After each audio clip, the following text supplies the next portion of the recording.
Over 80% of people with disabilities use an assistive device, and 27% need at least one more, often citing cost as a barrier. Makers Making Change is helping bridge that gap.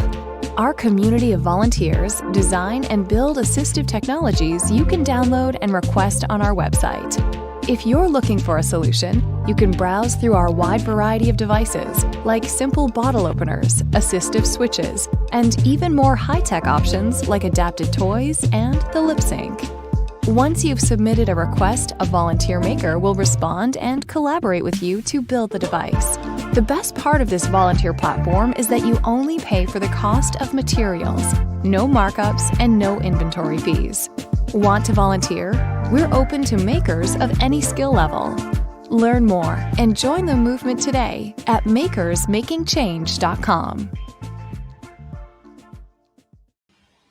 Hey everyone, welcome to today's MMC Live. My name's Tyler Fenty. I'm the Accessible Gaming Lead here at Neilsen and the Makers Making Change program. And I'm going to be talking a little bit today about some of our adaptive gaming updates. Before we get started, I'm actually just going to share a little bit here. So I'm pulling up the link here about a program that we have going on currently right now at Makers Making Change called the Clubs at Care program. So this is a micro grant for youth 15 to 30. They get $3,000 in that micro grant. They build and deliver 20 assistive devices and engage 10 volunteers as part of that. And we are through kind of the second part of our Clubs at Care granting, and we're already 50% of the way through just in the first month of having this grant out. So if you're in Canada and you want the opportunity to be able to apply for this micro grant, sooner the better. Definitely take this opportunity to be able to apply for this. And yeah, just want to mention that you can apply for it on the website here under the Clubs of Care. We have a bunch of leader resources if you're curious on what you should submit in your grants, kind of what this could look like, how to find different resources, and just a reminder that all of our assistive devices on our library, if you go to the download section, you'll download full detailed documentation, instructions, build files, where to get the parts for it, everything you need to build it. So yeah, that's a little bit about that. But I'm going to get to what we're going to be talking about today is some updates with our adaptive gaming program. So we're very lucky and thankful for receiving a grant from the Craig H. Neilsen Foundation, which is a spinal cord injury focused nonprofit. So through this grant, we have a couple different deliverables and actions that we're going to be working through over the next little bit. We started working on this kind of early in the year, and then this extends into 2027, just in about summer of 2027. So we have some time that we'll be working through all these things. But first of all, we're going to be working to launch 6 new game checkpoint centers. If you don't know what a game checkpoint is, I'll talk about that in a little bit. We're going to be working with 24 individuals with spinal cord injury to get them full adaptive gaming setups, make sure that they either can play again post-injury, or if they've never played games before and they want to try it out, we can get them adaptive gaming gear. We're going to be creating 5 SCI gaming guides and kind of updating our whole gaming resources. It's going to be kind of the main part of what I'm going to be talking about today. And then we're going to be building over 400 assistive devices from a library and distributing those through our game checkpoints and to the individuals as well too that we're serving. And then we're going to be doing a pilot of a national virtual SCI gaming night, which I'm really excited about. And that's something we're going to start planning kind of later in the year and around September. But basically everything before that, we've already got a good jump on and are working on today. So I'll share some of those updates. First, starting with those 6 new game checkpoints. If you're unfamiliar with the game checkpoints program, what we do here is we help centers. A lot of these are rehabilitation or clinical spaces, but it doesn't have to be. It could be a library, it could be a school, it could be another community center, it could be wherever. But essentially, we help create accessible gaming spaces. So we find the funding to people to donate or get all the gear, and kind of through our expertise, we're able to list out what gear a center would need, different assistive technology, different consoles, systems, games, the whole thing.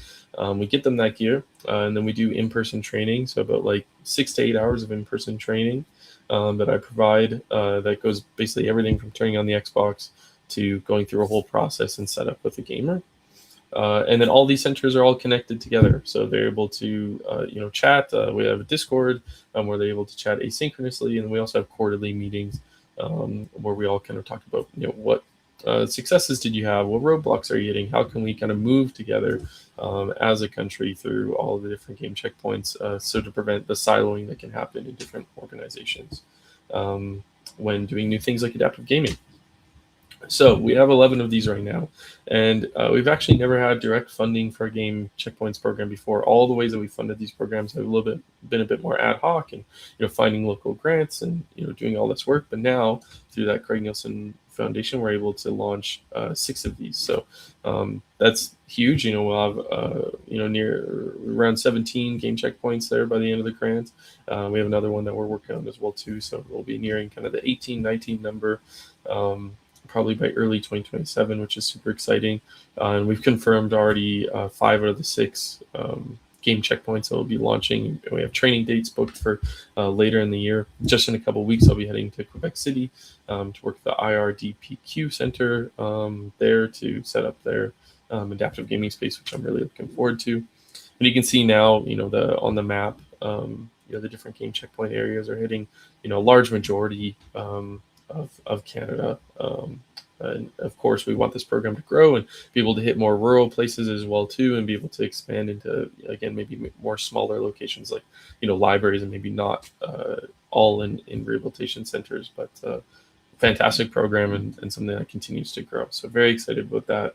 Very thankful for the opportunity to be able to continue that program. And as I mentioned on those lists of deliverables, some of those other ones included the SEI game guides and kind of updating our resources. So that's what I'm going to be sharing mainly about today. So currently, if you were looking for adaptive gaming resources on Makers Making Change or Neil Squire's sites, you would find we have a 4-part article series. We have some game checkpoint resources and reference guides. So basically all the training and guides that we give to the game checkpoints when we do those launches are all open source and available. And then we also have a game kit, which is a kit of different devices that comes with a guide that's more meant for industry to be able to showcase adaptive gaming. So we kind of have these 3 different places that share information, but they're kind of a little bit all over the place in different locations and different methods of actually obtaining that information. So now we're going to be moving to this kind of new, more centralized place, which I'll be chatting about. But before we get to that, talk a little bit more of some of those existing resources, because they're still around and still available. So all those game checkpoint resources, so under the game checkpoints, we give them these reference guides, which are these booklets that basically is all the training that we provide through them when we do the hands-on training, just in booklet form. So when staff turnover happens in the center, or if someone needs just like a quick reference and they can just skip to a page and see, okay, like this is how I connect the Xbox to the Nintendo Switch, they can access that through that booklet. We also have a materials section there where basically all the gaming gear that we provide to adaptive gaming spaces. We have kind of like a big Excel sheet that's our starting point, so we share that out too. And we have gamer session questionnaires. So these are kind of intake forms for gamers and clinicians and game checkpoint leads to use with clinicians or use with players to be able to see kind of what abilities they have, what is their gaming goal, what are they kind of looking for in gaming as that intake form. And then all of this is also templated. So we have Word doc versions of all those that live in that template section. So those are our game checkpoint resources. The Start Your Game section is more just kind of article-based, 4-part article series, going through the different elements of adaptive gaming, the system technology, the accessibility in games, and some recommendations and demos. And then our game kit, again, these resources only come when you request a game kit. We have an example of it on the game kit page, but you don't get the full resources until you actually request that. So these are the current resources that we have. And there's also a ton of other resources out there, right? You got Special Effect, it has their game access resource, which is outstanding and fantastic. Gaming Readapted has a ton of different resources on adapters and how to connect controllers, and how to use assistive technology in gaming. Xbox and PlayStation and Nintendo all have a bunch of different resources on how to use their accessible controllers or how to modify, the actual system to use the accessible settings in them. There's really great resources for finding accessibility in games, like Able to Play, Family Gaming Network, and Can I Play That? And there's a ton of other, resources out there for hardware and finding game accessibility. And there's a whole nother lens of like designing games themselves and how to make those accessible that is kind of out of the scope of what we're talking about here, but there's a ton of these out there. So a lot of our previous resources, like I shared before, essentially just link to a lot of these resources that exist already. We don't want to, reinvent the wheel. We essentially just want to, if there's some gaps and some stuff that's missing in terms of resources, we'll fill those gaps. But for the most part, we're just like, Special Effect already has a fantastic resource on this. Here's the link to go watch it. But right now, in this current form of those 3 different places, we have resources. We heard from our clinicians and our users and kind of just general feedback that it's not really useful to be able to use the booklets in a clinical setting, at least. Flipping through different pages, trying to find the right page, trying to remember which information is in which booklet can be a little bit challenging. And we, really the main priority for a clinician in these centers is to be able to have that information, quickly available either before they see a patient, to figure out what adaptive gaming technology that they need and what setup they're going to try. And for users, a lot of the resources that we have are just not digestible enough through that content. So there's not a lot of videos, there's not a lot of images, it's just heavy text essentially that goes through a lot of those resources. So we want to be able to have someone, both a clinician and a user, be able to kind of triage what they're looking for. So they can see the kind of title, they can search, or they can watch a video, they can find these different methodologies to find the information that they're looking for. And really the biggest thing for general is there's no centralized place. When people ask me questions about adaptive gaming in an email, I'm pulling different links, I'm copying and pasting information from different places.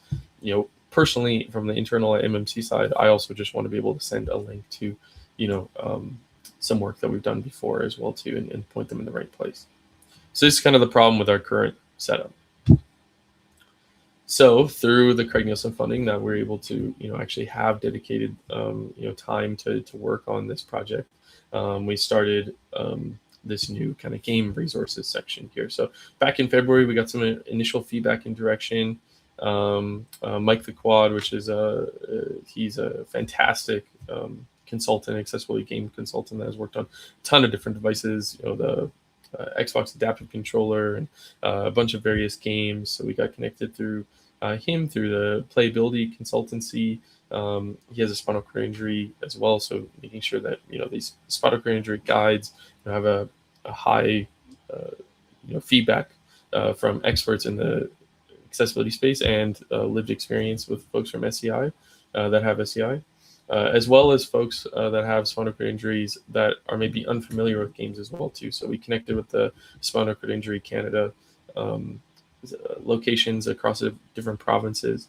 We've been working with them to get some feedback on these guides as well too, to be able to get some feedback from someone that, unlike Mike, who knows adaptive gaming very well and has this expertise, for someone that maybe has a spinal cord injury but doesn't know anything about gaming, we're kind of getting both sides of that feedback, as well as feedback from our clinicians and our different game checkpoints as well too. So we did that back in February.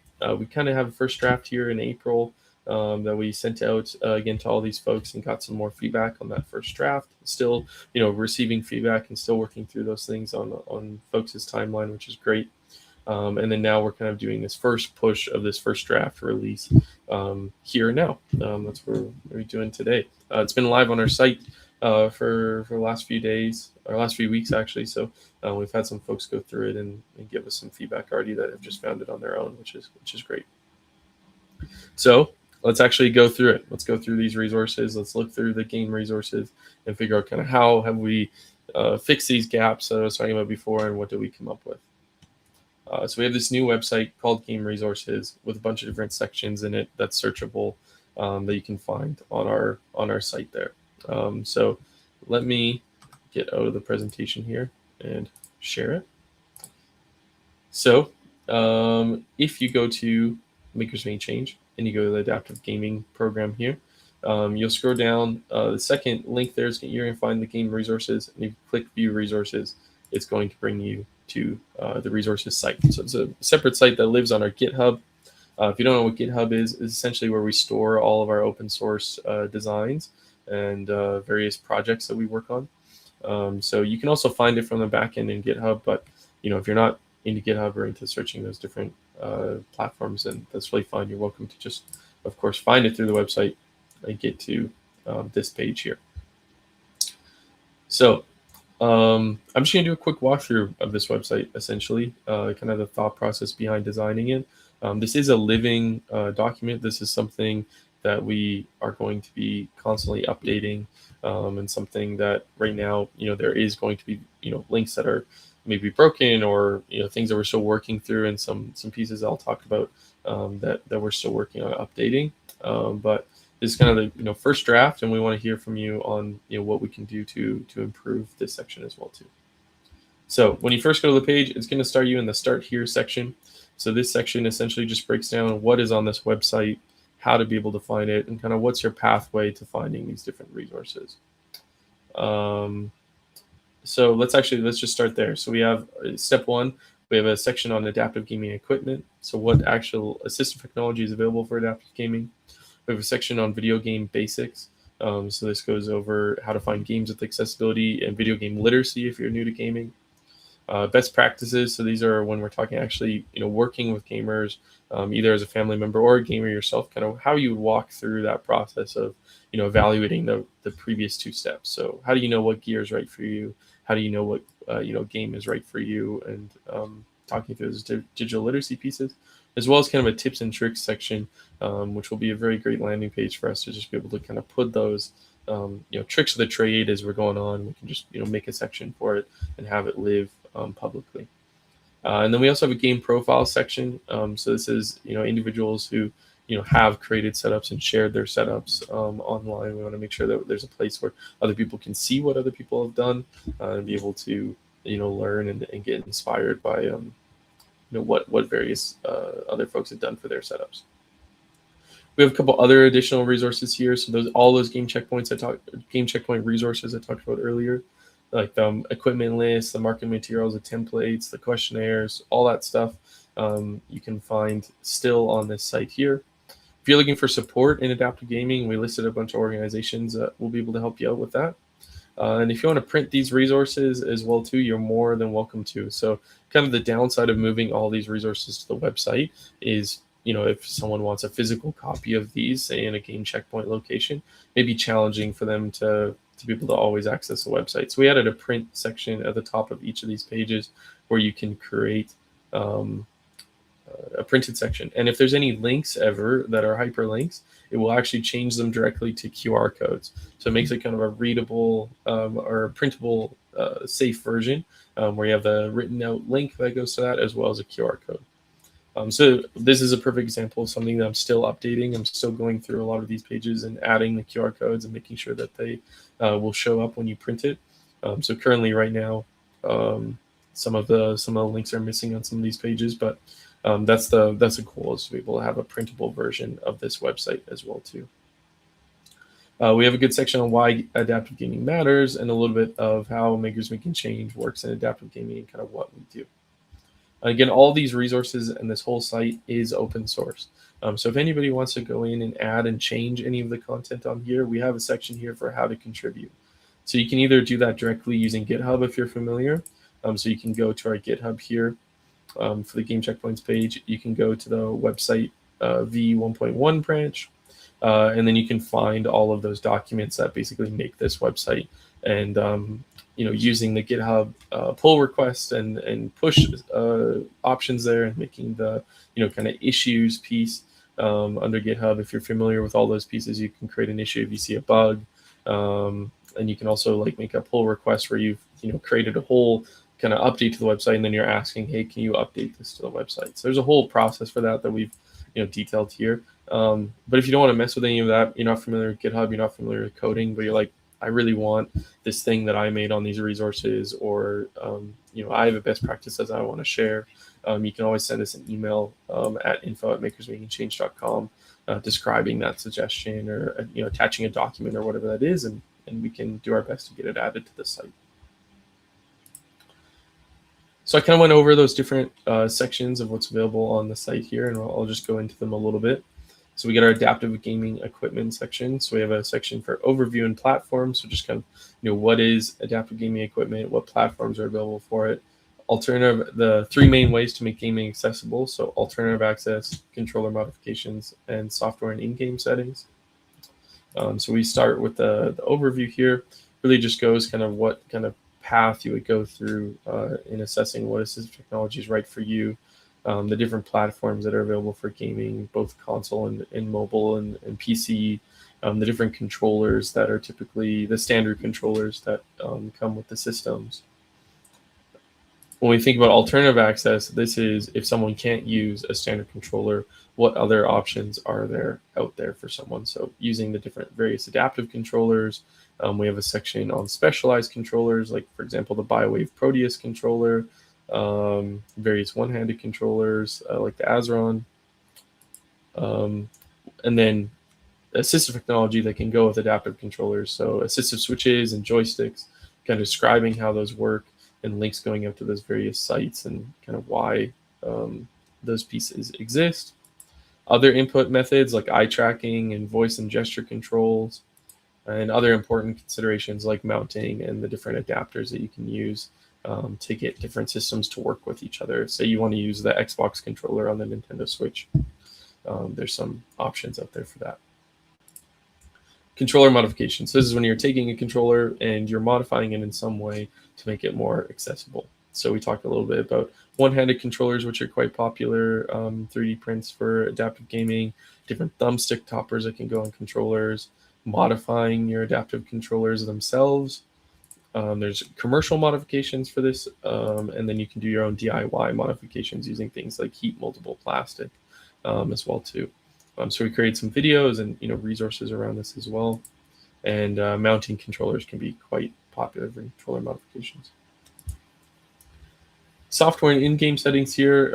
Essentially, what we're talking about is what in-game accessibility is there. So when you start a game, like Spider-Man, for example, in this photo here, you have a bunch of gameplay and assistive settings that are built into the game, where you're able to modify these. But then also there's accessibility by design as well too, where game developers have created games with accessibility in mind. So we kind of highlight the different ways that games can show this, and what you can use in different games to make them more accessible. Okay, so that's a section on adaptive gaming equipment. Then when we talk about video game basics, these are for those people that ask us those questions of like, what video games are accessible? We get that question quite often, and like I mentioned here, it depends. There isn't really a straightforward answer for that. It depends on what game someone wants to play, what genre, what gaming system they're on, the accessibility settings they need, and the physical inputs that they have. So we link those resources out to find accessible games. And we make some general kind of genre comparisons between reaction speed and input levels. Then we have a couple different examples of games that have a high reaction speed, high input levels, a game that has high input levels but low reaction speed, and then low input level and to medium high reaction speed, just to give someone an idea. Maybe they've never played a game before, or they're looking for games that are accessible, just to give someone a kind of range to start with. And then video game literacy, these are around, if someone's never played a game before, there's kind of things that if you grow up playing games or you play games for a while, you may know inherently that oftentimes like B or circle is going to bring you back or out, or or X is probably going to be jump most of the time. But something like this here, we're able to kind of basically showcase and teach some of those key things that you may not know if you're not playing games all the time.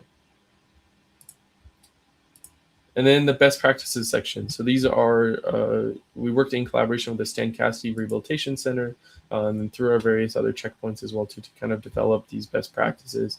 Now that we've been doing this for quite some time now, of just, when you're working through a gaming session, you kind of have the before, during, after when you're assessing that solution, and then completing that gaming session, and kind of what goes into all of that. So we created kind of a walkthrough process here where we have the question, and if yes, if no, here's kind of what you should do, here's the steps that you should take, so someone can go through these different flow charts as a family member, or as a gamer themselves, or as a clinician, to be able to figure out what assistive technology is right for them. We have our tips and tricks section here, where you can go through and see these different kind of, I would say, common use cases, as well as some things that trip people up that we see as kind of common roadblocks that we want to be able to help someone with. So this will always be an ongoing and growing section here, but a really good example of that would be something like joysticks. So accessing two joysticks from a single joystick. This is a very common thing that we hear from folks, and then we set up for folks, because having two joysticks, having two hands on two adaptive joysticks can be challenging. So moving both functions of a left and right joystick to a single one can be a great option for people. So we made a video around this. We're talking about kind of the different axes on the joysticks, the 3 different modes that you can do it. Sharing Special Effect, that has a fantastic resources on this as well too, and then the possibility of using a mouth joystick. So this is just an example of a tip and trick that is in this section. And then finally, for our kind of adaptive gaming, the Learn About Adaptive Gaming section, we have our gamer profiles. So as I mentioned before, these are stories from gamers who have created setups, or from organizations who have created setups with gamers that have shared them. And you can filter by different platform, type of access, and player type as well too. And this is something that, again, we hope to expand, and we just kind of have an initial list here. We have a section from Special Effect, from MMC, Xbox and Microsoft put out a bunch of player profiles. I believe they have 2 more here that I got to add. Able Gamers also has a section on their website where they have various stories and player stories there that you can check out. And again, we hope to grow this. This is actually something that I find quite useful when working with gamers that are looking to start down their accessible gaming journey, as well as for clinicians to kind of see what's possible and what has worked for other people in the past. So I know that was a lot. I know that's like a lot of information that we have on there. I just wanted to kind of breeze through it at kind of like a medium level, just so you kind of know what's available and the thinking behind all those resources there. The game resources are also, I went over those before through the questionnaires and the equipment lists, and then we have our game cheat sheets, which we created as kind of 10 games that come with the game checkpoints. We documented the accessibility and different controls on them as well too. We got that Get support page, so all the different organizations that offer adaptive gaming support that someone can search for. You can of course visit the Makers Making Change site, so you have a link back to the site, and then that page on how to contribute. And finally, the other piece that we have up here is our latest updates. So as we make kind of large content updates, we'll be kind of documenting that under here. So say there's a new adaptive controller that comes out, and they would create a resource on it. We'll kind of add this up on our latest update section as a change log, so people can kind of see what information has been added since the last time they downloaded it. For example, if they printed it, so say they print this section here, I'm going to give you a time and date at the top. So say you come back to this resource a year later and you look and you're like, whoa, there's been a ton of updates on here. Let me reprint this new section. Then you'll be able to kind of compare and contrast the printed version that you have now with the version that maybe you haven't seen before, or if you just haven't visited the site in a while and you want to see what new sections are available. So that's essentially what I want to talk about today. This is kind of a large part of the work that we've been working on before we do these launches of our game checkpoints. We want to make sure that we have this here and in place. I'm super excited about it. Having all this information kind of out of those physical booklets and on something that is searchable, something that is a little bit more digestible with a lot of videos and content, I hope is going to be really useful for a lot of folks. So thank you for listening to the overview of the page there today. If you have any questions about the game resources, if you have any questions about adaptive gaming, as always, you can always go to the Makers Making Change site, go to the adaptive gaming section. You can submit a game ticket if you're looking for adaptive gaming support, or you can view these resources as well too, or contact us at info@makersmakingchange.com. Thank you so much for your time today. Have a good rest of your day.